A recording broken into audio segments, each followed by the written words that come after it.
Awak mortir self-propelled 2S-4 Tulpan dari kelompok pasukan pusat menghancurkan benteng pertahanan angkatan bersenjata Ukraina di Krasnoarmeysk.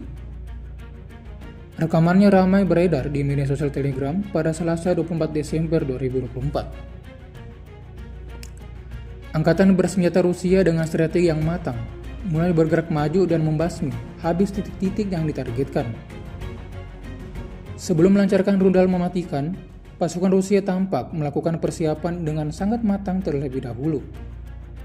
Seperti yang terlihat dalam rekaman. Di akhir rekaman, terjadi ledakan dahsyat berkali-kali di posisi angkatan bersenjata Ukraina.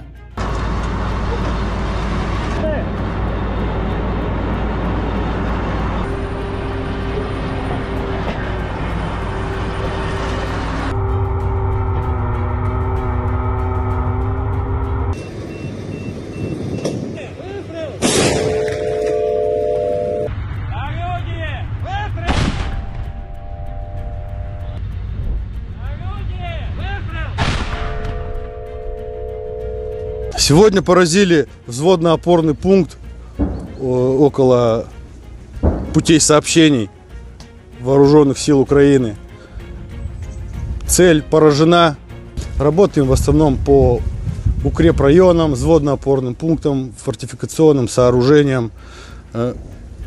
Калибр орудия 240 мм, масса снаряда более 130 кг, несет в себе огромную мощь, как огневую, так и пробивную. Download Tribun X sekarang, menghadirkan lokal menjadi Indonesia.